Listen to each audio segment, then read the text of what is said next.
이것이 복음이다. 보라, 구원과 교회 생활이다. 누가복음 19장 10절 말씀입니다. 인자가 온 것은 잃어버린 자를 찾아 구원하려 함이니라. 아멘. 구약에 복음이 있습니다. 이사야 53장 5절 말씀이죠. 주님이 찔리신 것은 우리 허물 때문이요, 주님이 상하신 것은 우리 죄악 때문이라. 주님이 징계를 받음으로 우리가 평화를 누리게 되었고, 주님이 채찍에 맞음으로 우리가 나음을 받게 되었습니다. 이거 참 놀라운 복음입니다. 그렇죠? 주님이 온전하게 은혜를 주셨다라는 말입니다. 고린도 후서 6장 2절 말씀이죠. 보라, 지금이라. 은혜 받는 것도 구원받는 것도 지금입니다. 그래서 우리는 늘 지금을 사는 사람들이다 라고 말해도 과언이 아니죠. 그렇죠? 누가복음 19장 10절 말씀입니다. 인자가 온 것은 잃어버린 자를 찾아 구원하려 함이니라 라고 되어 있습니다. 자, 우리는 누가복음을 계속해서 공부하지만 성경 전반적으로 창세기부터 요한계시록까지의 말씀을 계속해서 나누고 있습니다. 그러므로 우리는 성경을 전체적으로 배우고 있는 것과 마찬가지입니다. 그래서 어떠한 성경이라도 마찬가지로 성경 전반적으로 다 이해시키려고 저도 여러분에게 말씀을 증거하는 것이고, 말씀을 이해한다라는 것을 가지고 우리는 예배한다, 이렇게 하나님이 찾으시는 예배를 드린다, 이것을 영과 진리의 예배다라고 말씀을 하는 것입니다. 그래서 영과 진리의 예배 드리는 자를 하나님이 찾으신다라고 하는 거죠. 누가복음 1장에는 데오빌로 가카에게 편지를 썼다, 하나님의 사랑받는 자, 하나님을 사랑하는 자에게 썼다라는 말이고요. 누가복음 2장에는 베들레헴에 예수님이 탄생합니다. 떡집이죠. 생명의 빵 집입니다. 그리고 구유에 태어납니다. 짐승들의 먹잇감으로 태어나셨다라는 말이고요. 그리고 목자들이 와서 축하를 해줬다. 주님은 선한 목자로 이 땅에 오셨다라는 그런 말씀들입니다. 누가복음 3장에는 요한의 침례가 있고 예수님의 침례가 있는데, 요한의 침례는 물로 침례를 줘서 회개하게 한다라는 말이고, 예수님의 침례는 불과 성령으로 침례를 주신다. 불로 침례한다는 것은 심판을 의미하고, 성령으로 침례한다는 것은 우리를 알곡을 모아서 곳간에 드리는 것을 이야기하는 것입니다. 성령의 침례를 의미하는 거죠. 누가복음 4장에는 시험 받으신 예수님이 나옵니다. 이것은 세 가지 선악과의 문제 때문에 시험 받으시는 거죠. 첫 번째 아담은 이걸 실패했고, 두 번째 아담이신 예수님은 이걸 성공했습니다. 먹음직 보암직 탐스럽게 하는 것, 육신의 정욕, 안목의 정욕, 이생의 자랑을 이기신 주님이시다라는 그런 말씀입니다. 시험을 이기시고 귀신을 쫓아내고 병을 고쳤다라는 그런 거죠. 여러분이 계속 시험에 들고 있으면서 귀신을 쫓아내거나 또는 병을 고친다고 하는 것은 이건 좀 뭔가 문제가 있습니다. 여러분이 예수님, 시험을 이기신 예수님을 붙들고 귀신을 쫓아내고 그분을 붙들고 병을 고쳐야 된다, 이런 말입니다. 그러니까 여러분도 시험에 이기셔야 합니다. 왜냐하면 예수님, 시험을 이기신 예수님을 붙들고 시험에 이겨야 하니까 그런 거죠. 그러니까 우리는 실패할 수밖에 없지만, 우리는 날마다 시험에 걸리면 넘어지지만 예수님 붙드는 거예요. 승리하신 예수님 붙드는 거예요. 그래서 날마다 성령으로 충만하여 살아가는 것이다 라고 그렇게 말씀하는 겁니다. 누가복음 5장에는 그물을 내려라, 영 깊은 곳에, 너희의 마음 깊은 곳에 그물을 내려라 라는 말씀, 그리고 나병 환자를 고치시고 중풍병자를 치료하시고 새 포도주는 새 부대에 넣어야 된다라고 말씀합니다. 누가복음 6장에는 안식일의 주인이 예수님이시다 라고 했어요. 그래서 안식일과 침례와 금식은 같은 것이다 라고 여러분에게 말씀했으니까 여러분이 기억할 것입니다. 안식일은 나의 일을 쉬고 예수님의 일을 하는 날, 그날을 안식일이라고 그러고, 침례는 내가 죽고 예수님이 부활하여 사는 날, 그것이 침례입니다. 금식은 내가 먹을 것을 중지하고 하나님의 말씀을 먹고 사는 날, 이것을 금식이라 이렇게 이야기하는 것입니다. 쉽죠?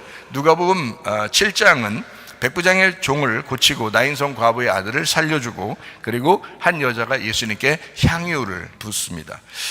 예수님께서는 기꺼이 그걸 받으시고 말씀을 하죠. 누가복음 8장에는 네 가지 땅에 떨어진 씨 비유가 나옵니다. 그래서 길가밭이 있고 돌짝밭이 있고 가시밭이 있고 좋은 밭이 있다. 사람은 누구나, 모든 그리스도인은 다 이 네 가지 밭을 통과해야 된다라는 겁니다. 그래서 첫 번째 길가밭, 그리고 이제 돌짝밭, 그리고 가시밭을 통과되면 그러면 이제 좋은 밭 들어가서 거기서 열매를 맺을 때까지 우리가 살아야 된다라는 그런 말씀이죠. 그리고 이제 귀신 들린 자를 고쳐줍니다. 귀신 들린 자를 주님이 찾아가셨다라는 것을 보아서 잃어버린 자를 주님이 찾아가시는구나 라는 것을 우리가 알 수가 있죠.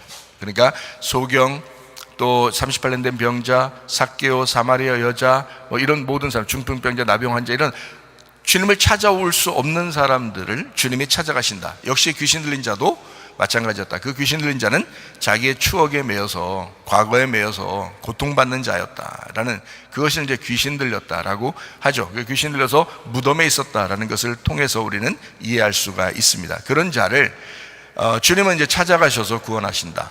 주님께 찾아오지 못하는 사람은 주님이 찾아가신다. 여러분이 아마 그렇게 힘들고 어려운 시간을 여러분 보내고 있다면 주님이 찾아오실 시간이 되었다라고 여기면 되는 것입니다. 주님은 그렇게 사랑이 많으신 하나님이시다. 그리고 야이로의 딸 이제 살려주시고요. 그리고 예수의 옷에 손을 댄 여자가 나옵니다. 그래서 달리다금 일어나라, 야이로의 딸 이제 살려주시는 그런. 그래서 우리 모두 다 이제 일어나야 된다라고 여러분에게 말씀을 나누었습니다. 그리고 이제 누가복음 9장입니다. 누가복음 9장은 하나님 나라에 대한 말씀을 하고 있는 거거든요. 하나님 나라가 어떠냐라고 하는 것을 이야기하는데, 하나님 나라는 역설적입니다. 그러니까 하나님 나라를 여러분이 생각하는 하나님 나라, 율법적으로 생각하는 하나님의 나라하고는 좀 달라요. 하나님의 나라가. 그러니까 역설적이라고 제가 이야기하는 거예요. 역설의 축복이다라고 여러분에게 말씀을 했습니다. 그래서 누가복음 9장은 하나님의 나라에 대한 이야기인데, 어린아이의 도시락이 하나님의 나라다. 그리고 먹을 것을 제공하는 것이 하나님의 나라다. 그러니까 머나먼 하늘나라를 얘기하는 게 아니다. 그러니까 당장 먹을 것을 제공하는, 다시 말하면 영적인 양식이 있는 곳이 바로 하나님 나라다. 그러면 여러분과 제가 지금 여기 앉아있는 이곳이 하나님 나라여야 하는 거죠. 하나님 나라. 그러니까 하나님 나라는 역설적이면서 뭔가 우리가 생각하는 하나님 나라하고 다르다라는 것을 누가복음 9장을 통해서 이야기한다. 그래서 예수님을, 자기를 이제 사람들이 뭐라고 하느냐, 그리고 너희들은 뭐라고 생각하느냐, 예수는 그리스도십니다. 예수가 그리스도다라는 것은 그리스도가 직분이고 예수가 이름이거든요. 그래서 예수라는 이름이 직분을 가지고 왔어요. 그게 그리스도예요. 그 그리스도라는 단어가 헬라어 단어인데, 이게 크리스토스라는 단어예요. 근데 히브리 단어는 메시아라는 단어입니다. 메시아라는 단어가 기름 부음 받은 자, 성경에 기름 부음 받으려면 뭐뭐 해야 기름 부음 받아요? 왕이 되려면, 선지자가 되려면, 제사장이 되려면. 그러니까 예수님은 이렇게 오신 거예요. 그 직분이 그런 거란 말이에요. 직분이 왕이고, 직분이 선지자고, 직분이 제사장인 거예요. 그런데 그리스도가 메시아다, 예수가 메시아다라고, 예수가 그리스도라고 이야기했을 때 바로 이어서 예수님이 하시는 말씀이, 이 직분을 가진 내가 죽으러 왔다, 어린 양으로 죽으러 왔다라고 이야기하시는 거예요. 이게 하나님 나라라는 거예요. 그게 하나님 나라. 굉장히 역설적이잖아요. 그죠? 우리가 생각하는 하나님 나라는 예수님이 왕이 되시고 제사장이 되시고 선지자 되시면 그냥 그거로 끝나야 돼. 그게 하나님 나라가 돼야 돼. 근데 예수님의 마음은 달라요. 죽어야 하나님 나라야 되는 거예요. 죽어야 하나님 나라. 왕이 와서 죽는, 그래야 왕이 되는, 제사장이 죽는, 자기가 제물이 되셔서 죽는, 왕이 되는 제사장, 그리고 선지자로서 자기가 와서 제물이 되는, 그것이 이제 메시아의, 예수가 메시아다, 예수가 그리스도다라는 그런 말씀이거든요. 그러니까 하나님 나라라고 하는 것은 우리가 생각하는 하나님 나라하고 다르다. 그래서 또 누가복음 9장에는 뭐라고 주장하냐면, 자기를 부인하고 자기 십자가를 지고 가는 것이 바로 하나님 나라다라고 이야기합니다. 여러분, 하나님 나라 가면 여러분 무조건 편안하고 무조건 행복해야 되고 그러잖아요. 그게 하나님 나라라고 생각해요. 물론 마음은 평안해야 되죠. 그러나 우리가 지는 십자가가 있고 우리가 살아가야 되는 그 마음이 있어요. 그게 바로 뭐냐면, 나를 부인해야 된다. 끊임없이 나를 부인할 때, 끊임없이 나의 십자가를 질 때, 그때 마음이 평안해질 것이다. 그게 천국이다. 그러니까 나를 부인하고 나의 십자가를 지고 주님을 따라가는 것, 이것을 하나님 나라라고 그런다, 이렇게 말씀하는 겁니다. 그리고 변화산 사건을 통해서 성경이 완성된다. 성경이 완성돼야 하나님 나라다. 여러분이 만약에 예수 그리스도의 신약을 몰랐다면 구약만 알았을 거 아닙니까? 그럼 구약만 알면 이게 하나님 나라냐고요? 아니라고요. 신약으로 이게 완성이 돼야 하나님 나라가 된다는 거죠. 그러니까 구약과 신약이 합해져야 된다. 그래서 변화산에는 모세와 엘리야가 나타나고 그리고 예수님이 있었어요. 그래서 세 명이 합쳐지면 그러면 성경 전체가 된다는 거죠. 그래서 구약 성경은 율법과 선지자로 돼 있고, 율법은 모세, 선지자는 엘리야, 대표적이요. 그리고 신약의 복음은 예수님. 그래서 구약과 신약을 합해서 변화산에서 하나님 나라를 재현하는 것입니다. 성경의 완성은 하나님 나라예요. 여러분 속에 하나님 나라가 완성돼야 됩니다. 그 말은 율법으로 살으라는 말이 아니고, 복음이라고 하는 신약은 원래 없었어요. 원래 없어요. 예수님 이야기인데 그게 원래 없었어요. 구약만 있었단 말이에요. 예수님 시대 때도 구약만 있었어요. 그 말은 무슨 말이냐면, 이 구약이라는 율법과 선지자가 복음이라는 얘기입니다. 그것이 복음이 돼야 된다는 거예요. 그럼 어떻게 돼야 복음이 돼요? 로마서하고 갈라디아서를 여러분 자세히 읽어보면 아는데요, 예수님이 율법을 폐하러 온 거예요? 완성하러 왔다 그랬어요? 완성하라 그랬다 하죠. 그것을 다 성취하러 왔다는 거예요. 그 말이 무슨 말이냐면, 예수님의 율법의 성취는 완전한 죽음이에요. 그러니까 율법이 완성되는 것은 죽음을 통해서만 완성돼요. 여러분 속에서 율법이 다 끝나버리려면 어떻게 하면 돼요? 죽으면 끝나는 거예요. 율법은 왜 있는 건데? 로마서하고 갈라디아서에 뭐라고 써있냐면, 율법은 너희들 범법한 자를 위해서 범죄한 것을 드러내려고, 범법한 것을 정죄하고 심판하려고 나온 게 율법이라는 거지. 그러면 그 범법한 여러분을 정죄하거나 심판하지 아니하고 율법을 다 끝내려면 네가 죽어버리면 끝나는 거야. 그렇잖아요? 예수님이 너의 이름으로 죽어버리면 율법이 다 없어져 버린다고.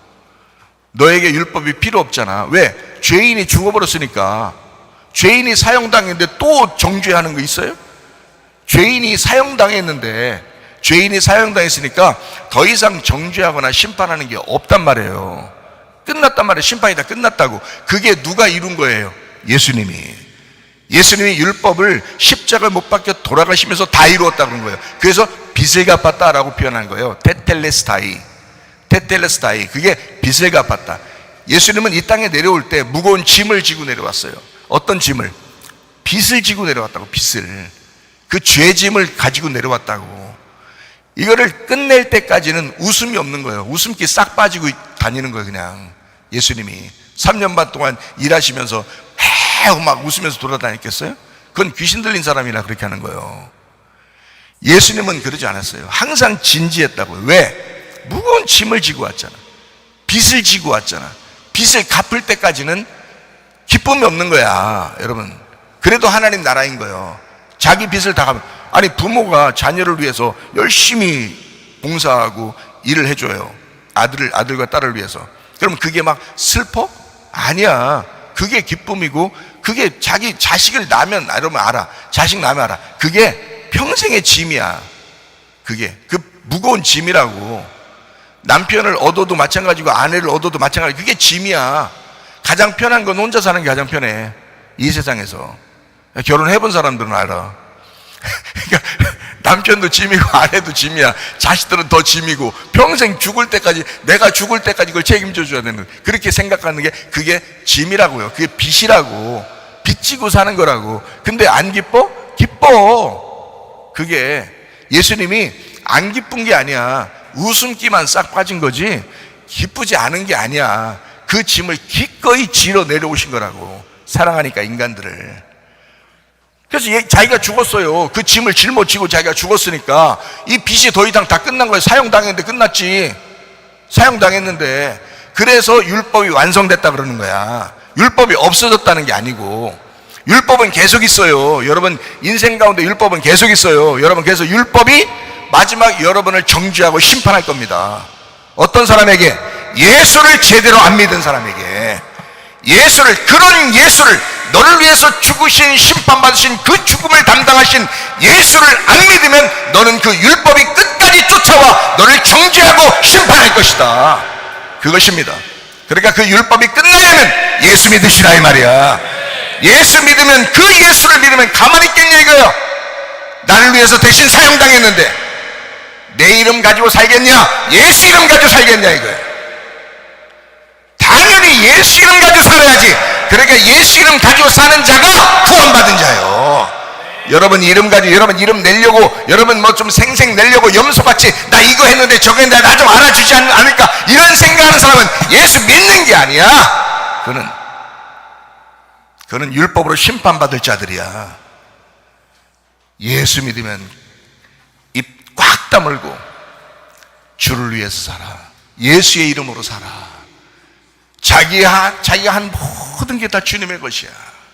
알아요? 어떻게 그렇게 교만하게 사느냐 이 말이야. 겸손하게 사셔야지. 겸손해야 은혜를 받는 거예요. 겸손해야. 여러분, 철저하게 주를 따라가는 건 자기를 부인하고 자기 십자가를 지는 것, 그게 하나님 나라다.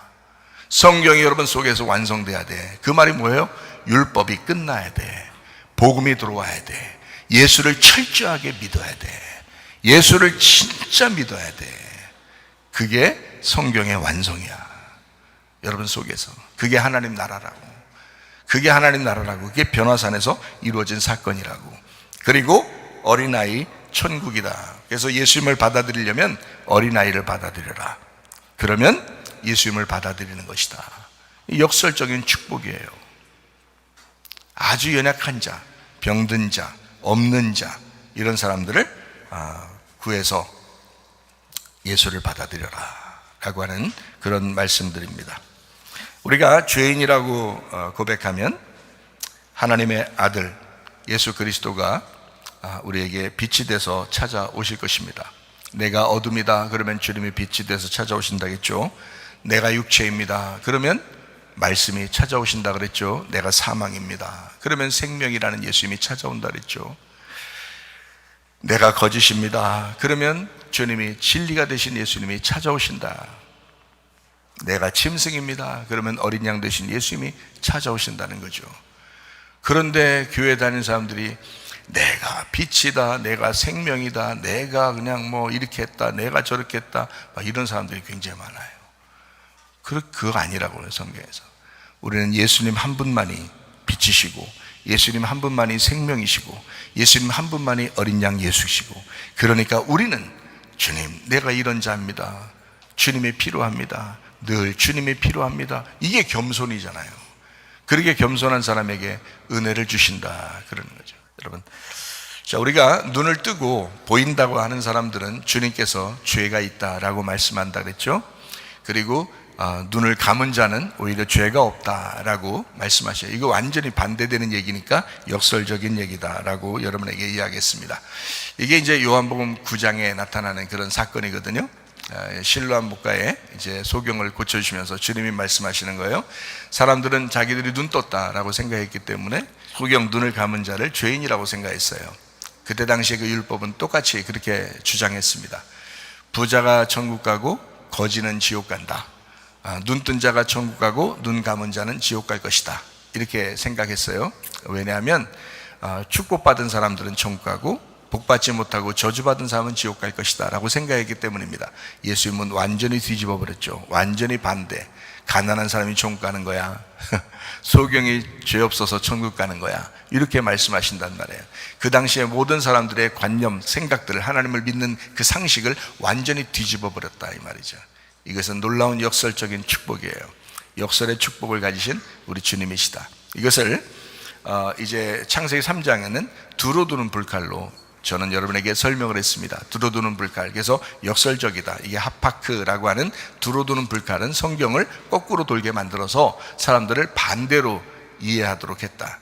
그래서 율법을 많이 안다고 하는 사람들도 예수님의 대적자가 되어서 마귀의 자녀들이 됐다. 마귀의 자식들이 된다. 그러니까 예수님은 하나님의 아들이고 하나님의 아들을 대적하는 마귀의 자식들이 된 것은 바로 역설의 축복을 몰랐기 때문에 그런 것이다. 율법을 있는 그대로 보았기 때문에 그런 거예요. 그 속에는 하나님의 사랑이 담겨져 있었는데 이거를 겉으로 본 거예요. 겉으로 보니까 그렇게 된 거라는 거죠. 십계명이 율법이죠. 십계명, 율법 그러면 십계명이잖아요. 그럼 거기에 이제 뭐 부모를 공경하라 뭐 이런 말 있잖아요. 부모에게 효도하라라는 말이. 그러면 부모에게 효도하라 그러면 여러분 어떻게 생각해요? 부모에게 효도해야죠. 그런데 그 속에 있는 내용은 어떻게 하겠어요? 진짜 효도하려면 예수 믿게 해야 돼요. 그렇잖아요. 진짜 우리가 영원한 나라 하나님 아버지가 우리의 아버지라고 부모라고 생각한다면 여러분 예수 믿게 해야 되는 게 당연한 거 아닙니까? 그게 효도하는 거잖아요. 근데 사람들은 그냥 부모가 말하면 그대로 들어야 돼 라는 걸 효도라고 생각해요. 그게 상식이란 말이에요. 근데 이 상식이 바뀌어야 되는 거죠.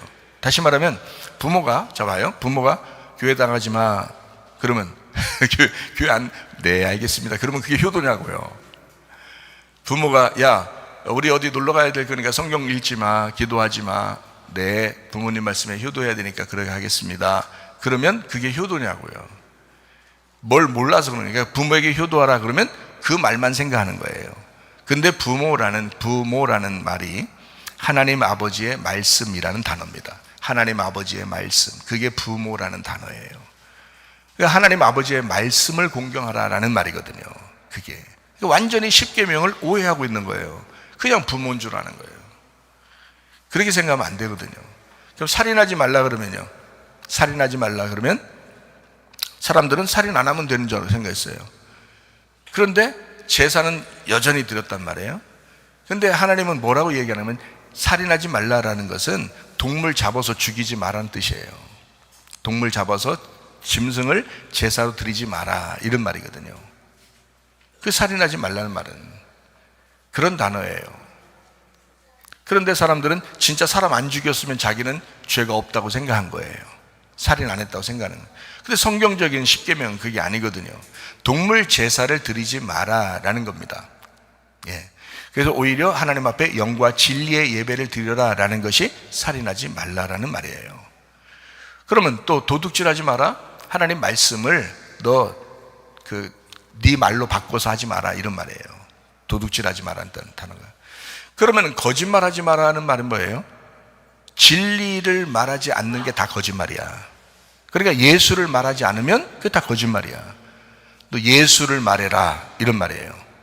거짓말하지 마라, 그 말은 예수를 말해라, 진리를 말해라, 그 말이거든요. 그렇게 깨달아야 되는데 사람들이, 아니 바리새인들이나 유대인들이 뭐 거짓말하고 다녔겠어요? 생각해 보세요. 평상시 상식적으로 거짓말 안 한다고, 이 사람들이. 무슨 말인지 알아요? 근데 예수님이 그 사람들을 율법을 지키지 않은 사람들이라고 아주 책망하고 독사의 새끼라고 그러고 마귀의 자식이라고 그렇게 말한단 말이에요. 왜 그럴까? 그들은 속의 내용을, 하나님이 속에 숨겨놓은 내용을 몰랐단 말이에요. 그러니까 겉으로만 생각한 거예요. 무슨 말인지 알겠어요? 그러니까 거짓말하는 거예요. 예수님 볼 때는 거짓말하는 거예요. 그게 진리를 말하지 않으니까, 진리를 깨달으려고 하지 않으니까, 그러니까 그걸 거짓말이라고 얘기한 거란 말이에요. 간음하지 마라, 그래서 그러면 자기들은 다 간음하지 않았으니까 요한복음 8장에 있는 간음한 여자 끌고 와가지고 막 돌로 때려 죽이려고 한단 말이에요. 근데 예수님은 간음하지 말라라는 그 말이 무슨 말인지 알고 있다고. 예수님은 그 말이 왜 그걸 썼는지 하나님의 아들 예수는 알고 있다고요. 왜 그 십계명에 간음하지 말라고 썼는지를 알고 있다고. 예수님은 뭐라고 되어 있는 거냐면, 간음하지 말라는 말은 우상 숭배하지 마라라는 단어예요. 우상 숭배하지 마라.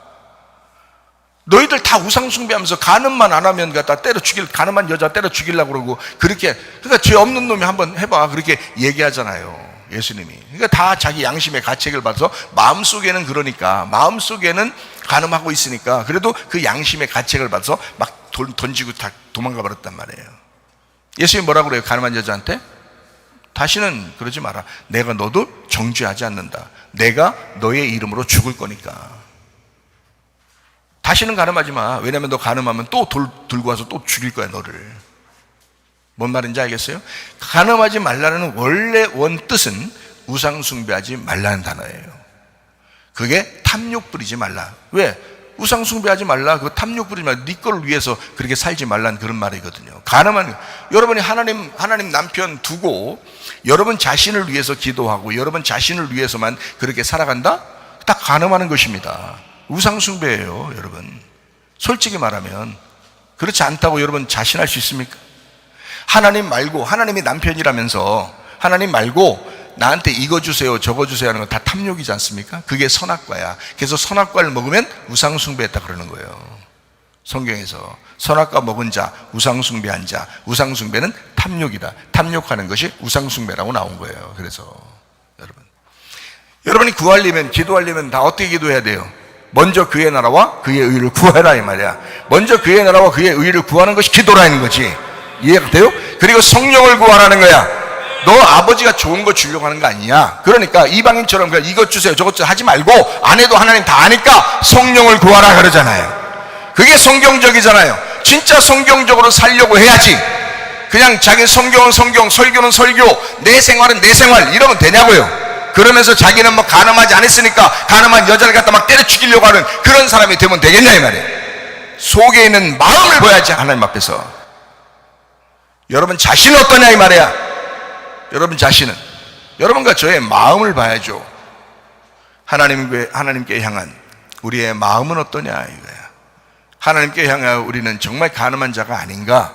진짜 신랑 되신 예수님만 사랑하는 자인가? 그걸 봐야 될 거 아니에요. 점검하시라고요. 점검하시라고. 설교 듣는 게 뭐예요? 이런 거 점검하라고 설교 듣는 거지. 무슨 말인지 알겠어요? 철저하게 우리 신앙 잘 지키십시다. 율법을 율법적으로 믿지 말고 복음으로 율법을 받으라고. 복음이 완성되지 않으면 율법이 그대로 남아있다고요. 그러면 율법이 여러분을 정죄하고 율법이 심판할 거 아니냐 이 말이야. 근데 복음이 왔어. 율법이 끝났어. 율법이 다 이루었다. 예수님 십자가 못 박혀 돌아가시면서 다 끝냈다. 그러면 율법이 완성된 거야. 율법이 완성된 게 복음이라고요. 복음이 따로 있는 게 아닙니다. 율법이 완성되면, 율법이 죽으면, 율법의 사형을 받아, 율법에 의하여 정죄받아 죽을 수밖에 없는 그가 죽으면 끝나는 거야. 그게 복음이 되는 거예요. 예수 그리스도가 자기가 죽으시고 우리를 살리신 거야. 그게 복음이 된 거예요. 여러분과 저한테는. 무슨 말인지 알겠어요? 예수님은 죽을 때까지 끝까지 율법 짊어지고 간 거예요. 뭔 말인가 알아요? 예수님은 율법을 짊어지고 끝까지 율법만 짊어지고 간 거예요. 그리고 예수님이 신약 성경을 썼어요? 안 썼어요. 그건 제자들이 예수님이 재림하시는 게 하도 늦게 오니까 자기들이 쓰기 시작한 거예요. 그 후대 사람들한테 알려주려고. 신약은 예수님 시대 때까지만 해도 신약 성경은 없었어요. 모든 성경은, 모든 구약의 모든 성경은 예수 그리스도에 대하여 증거하는 것이로다. 이렇게 돼 있어요. 요한복음 5장에. 그러니까 여러분, 하나님의 말씀이 여러분 속에서 완성이 돼야 된다. 그게 구약의 말씀이 신약으로 완성이 돼야 된다. 여러분 속에서 완성돼야 돼요. 예수님은 완성하셨어요. 예수님은 완성했으니까 여러분과 제 속에서 완성이 돼야지. 그래야 구원받는 거지. 그래야 구원이지. 그게 복음을 받아들인 거지. 성경이 완성된 거지. 자, 이해가 되시겠습니까? 하나님 말씀이 여러분 속에서 이루어지기를 바랍니다. 성경은 역설의 축복, 완전히 하파크, 두루두는 불칼 때문에 사람들이 헷갈려서 성경을 반대로 보고 있었던 것이다 라는 그런 말씀입니다.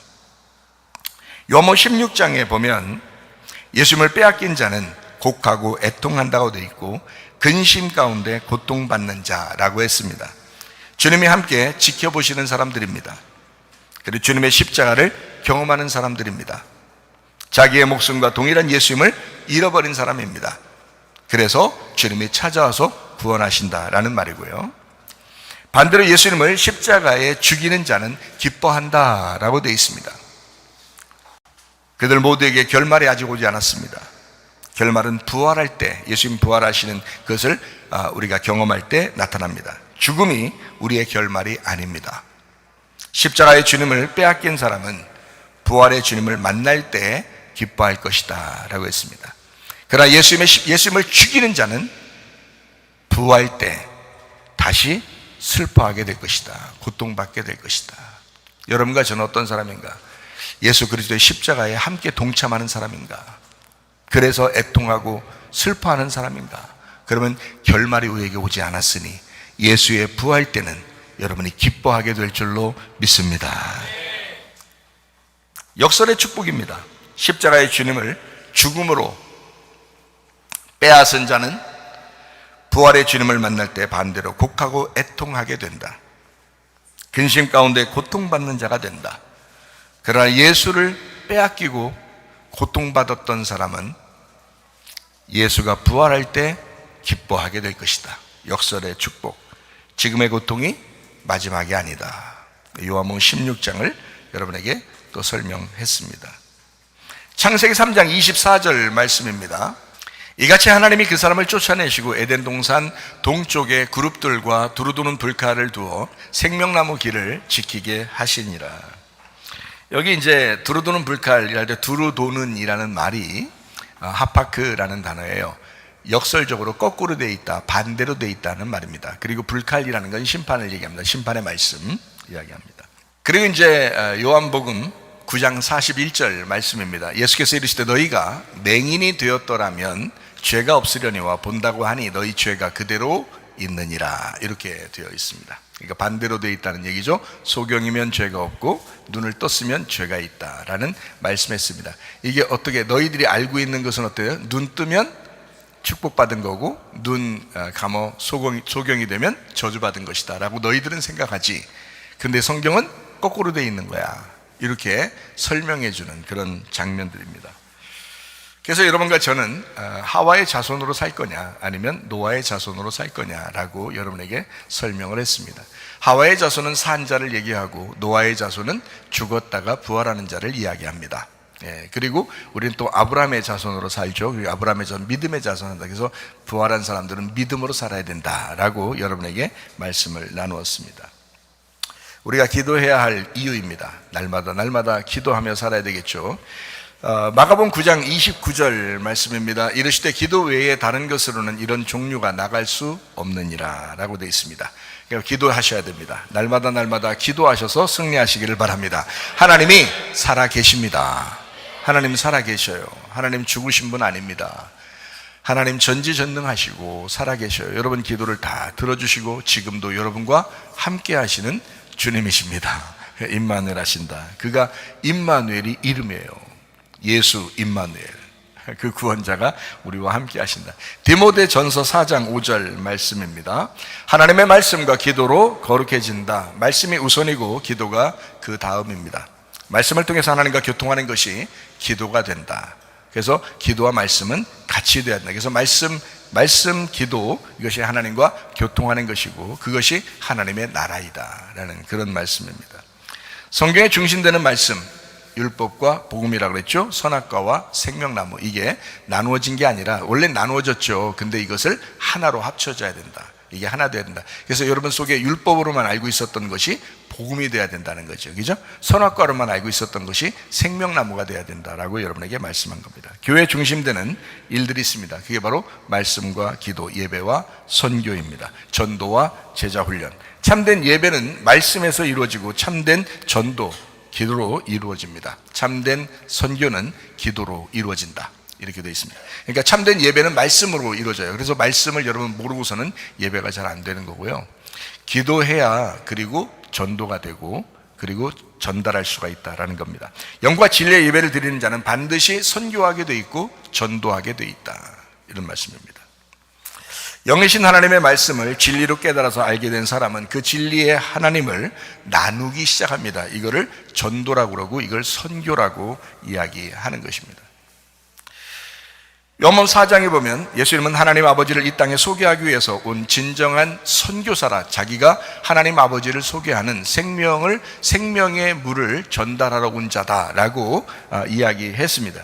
기도하지 않는 제자들은 악한 영을 쫓아낼 수가 없습니다. 기도의 실패이기 때문입니다. 누가복음 9장 42절 말씀입니다. 올 때에 귀신이 그를 거꾸로 뜨리고 심한 경련을 일으키게 하는지라 예수께서 더러운 귀신을 꾸짖으시고 아이를 낫게 하사 그 아버지에게 도로 주셨다라고 했습니다. 기도하는 주님은 악한 영을 쫓아낼 수 있었습니다. 근데 기도하지 않는 제자들은 귀신을 쫓아낼 수가 없었습니다. 그러므로 여러분과 저도 기도해야 할 충분한 이유가 있는 거죠. 기도해야 합니다. 자기를 큰 자로 여기면 오만에 사로잡히게 되고 자기를 너무 작은 자로 여기면 열등감에 사로잡히게 될 것입니다. 세상은 큰 자가 되라고 가르치지만 주님은 반대로 작은 자가 되라고 말씀하십니다. 그리고 작은 자를 영접해야 된다라고 말씀합니다. 작은 자가 큰 자이고 약한 자가 강한 자이고 강한 자가 약한 자이고 큰 자가 작은 자이다. 이게 성경이기 때문에 그렇습니다. 성경 얼마나 역설적이에요. 그래서 연약한 사람들 있잖아요. 여러분 무시하지 마세요.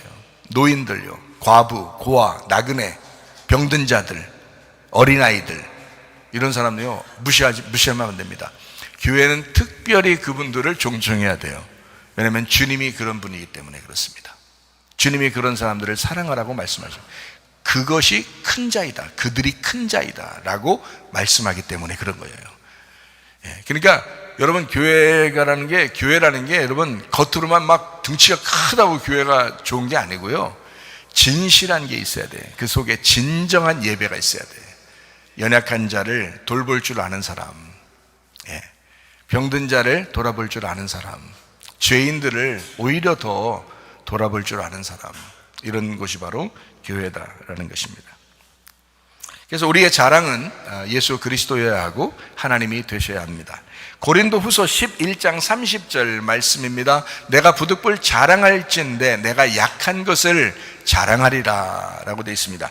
고린도후서 12장 5절 말씀입니다. 내가 이런 사람을 위하여 자랑하겠으나 나를 위하여 약한 것들 외에 자랑하지 않겠다라고 되어 있습니다.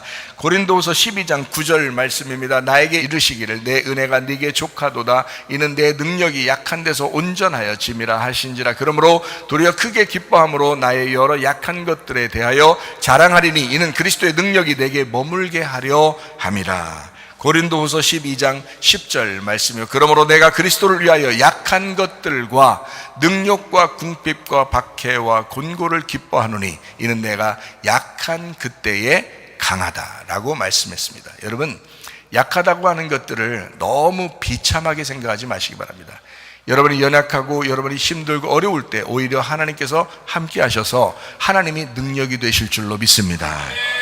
성경은 이렇게 반대로 되어 있다. 그래서 우리가 자랑할 것은 자신을 자랑하지 마라.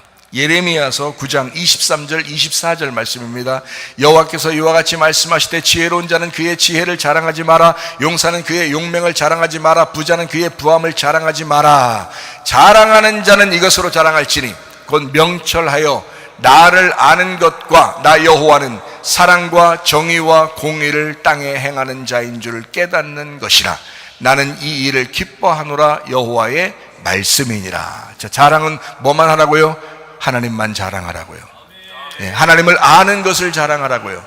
다른 건 너 있는 거 자랑하지 마라. 교회 자랑하려고 교회 오는 거 아니다. 교회 너 뭐 있다고 해서 그거 뭐 자랑하려고 오는 게 아니다. 교회는 예수 그리스도가 자랑돼야 된다. 하나님을 자랑하는 자가 돼야 된다. 하나님을 아는 것으로 자랑해야 된다. 성경은 반대로 이루어졌다. 이것을 역설의 축복이라고 합니다. 그래서 성경을 이해하기가 참 어렵습니다.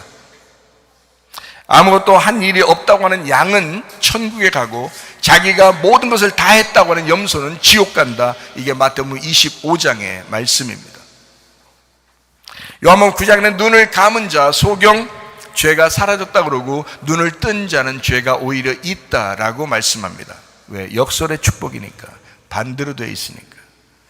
요한복음 4장에는 죄인이라고 여기던 사마리아 여자가 있었습니다. 누가복음 19장에는 세리 삭개오가 있었습니다. 그러나 그 둘 다 구원을 받습니다. 왜요? 잃어버린 자니까. 사람들은 그 사람들은 도저히 구원받을 수 없다고 생각했을지 모릅니다. 그러나 예수님은 반대로 생각했습니다. 오히려 이 사람들이 구원받을 자이다. 누가복음 19장 10절 말씀이죠. 인자가 온 것은 잃어버린 자를 찾아 구원하려 함이니라. 근데 성경을 잘 알고 있었던 사람, 성경을 가르치고 있던 바리새인들, 주님께서 욕하시면서 대적합니다. 너희는 독사의 자식이야, 마귀의 자식 새끼들이야, 이렇게 말합니다. 왜요? 반대로 알고 있었다. 너희들이 하나님을 반대로 알고 있었다. 마태복음 23장에 나와 있는 말씀, 요한복음 8장에 나와 있는 말씀입니다. 그래서 여러분과 저는요, 교회 다니면 무조건 어떻게 되냐? 겸손하셔야 합니다. 베드로전서 5장 5절 말씀입니다. 젊은 자들은 이와 같이 장로들에게 순종하고 다 서로 겸손으로 허리를 동이라. 하나님은 교만한 자를 대적하시되 겸손한 자들에게는 은혜를 주시느니라. 이렇게 되어 있습니다. 우리는 하나님의 나라는 교만한 나라가 아닙니다. 겸손한 나라입니다. 겸손한 사람들만 가는 나라이다. 그게 하나님 나라다. 누가복음 9장 48절 말씀입니다. 그들에게 이르시되 누구든지 내 이름으로 이런 어린아이를 영접하면 곧 나를 영접하며 또 누구든지 나를 영접하면 곧 나를 보내신 이를 영접함이라. 너희 모든 사람 중에 가장 작은 그가 큰 자니라. 하나님 나라는 약한 자를 섬기면서 사는 나라이다. 작은 자의 나라이다 라는 말씀입니다. 하나님의 나라, 교회는 서로 섬기면서 함께 공동체로 살아가는 하나님의 가족들입니다. 그것을 바로 교회라고 합니다. 서로 사랑만 하다가 주님 만나시기를 바랍니다. 하나님 말씀 우리 하나만 보도록 하겠습니다. 누가복음 19장 10절 말씀입니다. 인자가 온 것은 잃어버린 자를 찾아 구원하려 함이니라. 자, 여러분, 제가 한 말씀을 여러분에게 설명하고 마치도록 하겠습니다. 누가복음 9장 62절 말씀입니다. 예수께서 이르시되 손에 쟁기를 잡고 뒤를 돌아보는 자는 하나님 나라에 합당하지 아니하니라 하시니라. 순의 쟁기를 이란 말이 아로트론이란 단어입니다. 쟁기라는 단어가요. 땅을 갈다라는 말이고요. 쟁기를 잡고 할 때 그 잡다라는 에피발로라는 단어입니다. 이게 에피발로라는 단어가 던져놓고라는 단어입니다. 이게 땅을 가는 것이 우선인데 이걸 던져놓고라는 말입니다. 뒤를 돌아본다 할 때 뒤를 이란 말이 오피스텐, 이게 따라오는 뒤의 것들이란 말이에요. 자, 돌아본다는 말이 블레포라는 게 보고 깨달으려고 하는 라는 말입니다. 보고 깨달으려고 하는. 이런 돌아보는 자는 하나님의 나라에 합당하지 않다라는 말입니다. 그 말은 뭐냐면 앞으로 가나안까지 계속 전진해 나가야 되는데 뒤를 돌아본단 말이에요. 근데 뒤를 돌아본다 하는 것은 이제 후퇴하는 거잖아요. 근데 앞으로 계속 이렇게 전진해 나가야 되는데 뒤를 돌아봤다는 말이거든요. 그러면 손에 어떻게 됐다고요? 손에 뭘 들었다고요? 쟁기를 들었잖아요. 쟁기는 뭐 하는 거라고요? 농사하는 거잖아요. 땅을 가는 거잖아요. 근데 이걸 갖다가 던져놓고 뒤를 돌아보면 앞으로 나갈 수 없잖아, 이런 거죠. 그러니까 농사는 계속 앞으로 나가야 되는 거거든요. 근데 이거를 하지 않고 뒤를 돌아본다. 여러분은 자, 하나님 말씀 안에서 여러분 계속 가나안 땅까지 이제 전진해 나가셔야 되는데, 영적인 성장이 있어야 되는데, 여러분 세상 일 때문에 또 가족 일 때문에 너무 뒤 돌아보지 않습니까? 이거 다 던져놓고 또 뒤 돌아보고 또 던져놓고 또 뒤로 돌아보고 그러잖아요. 그럼 이 사람은 어떻게 된다고요? 성경에 보니까 하나님 나라에 합당하지 않다. 하나님 나라에 합당하지 않다. 하나님 나라는 계속 전진해 나가는 사람들, 그들의 것이다. 하나님의 나라는 계속 전진해 나가는 사람들의 것이다. 그래서 잃어버린 자를 찾아서 구원하는 거예요. 왜? 자기 게 없어야지. 그래야 주님을 따라가는 거죠. 누가복음 19장 10절 말씀이죠. 인자가 온 것은 잃어버린 자를 찾아 구원하려 함이니라 라고 했습니다. 여러분, 우리가 하와의 자손으로 태어났습니다. 애굽에서 하와의 자손으로 태어났거든요. 그러면 다 산자예요. 잘 살아보려고 막 아둥바둥 하면서 살아갑니다. 그게 애굽에서 태어난 자들, 하와의 자손들이에요. 하와는 모든 산자의 어머니입니다. 그러니까 태어나면 무조건 하와의 자손이에요.